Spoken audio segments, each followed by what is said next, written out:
Hey hello guys, আজকের ব্লগটা আমি এখান থেকে শুরু করলাম। আজকের মিনি ব্লগে সবাইকে স্বাগত।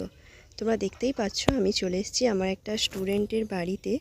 আর এই দেখো এখানে স্টুডেন্ট, এই যে সামনেরটা দৌড়াদৌড়ি করছে ও দুটো বান্ধবীর সঙ্গে। আজ ছিল 12ই জুলাই, ওর জন্মদিন। হঠাৎই আমাকে দুপুরবেলা দিকে ফোন করে বললো আজকে পড়াতে আসতে হবে না, আমার বিকালে পড়ানো থাকে।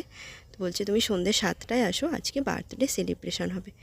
দেখো গিয়ে আমি দেখছি যে চারপাশে কি সুন্দর বেলুন দিয়ে সাজানো হয়ে গেছে। তারপরে ওর দাদু আর আমি মিলে কেকটা টেবিলে সুন্দর করে সাজিয়ে দিয়েছিলাম, সেটাই একটু ভিডিও ক্লিপস আমি নিয়ে নিয়েছি।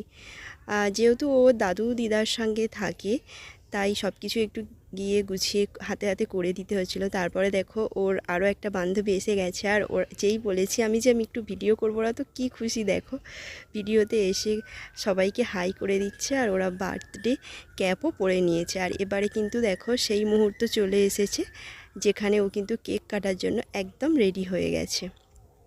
কি হাসি, আমি শুধু দেখছি ওরা আমার ভিডিওর দিকে দেখে দেখে তাকাচ্ছে আর হাসছে নিজেদের বার্থডে সেলিব্রেশন করার জন্য।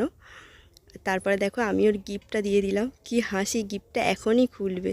আমি বলছি না না এখন খুলো না, আগে কেকটা কাটো, এটা সেরা মুহূর্ত, গিফটগুলো পরেও কিন্তু করা যাবে। তারপরে ওর দাদু দেখো মোমবাতিটা জ্বালিয়ে দিল।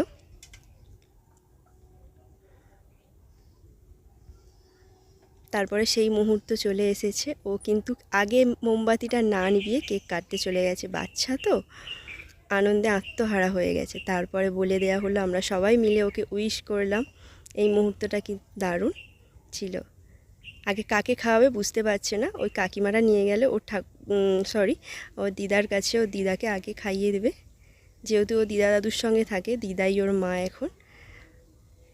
দিদাকে খাইয়ে দিল, দিদা ওকে একটু খাইয়ে দিল, তারপরে ওর দাদুকে দিল।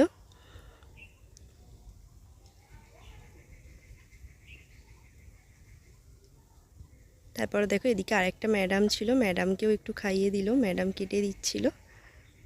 তারপরে দেখো আমার কাছে এসেছে আমাকে কেক খাওয়াতে, আমিও একটু খাইয়ে দিলাম, ও আমাকে খাইয়ে দেওয়ার পরে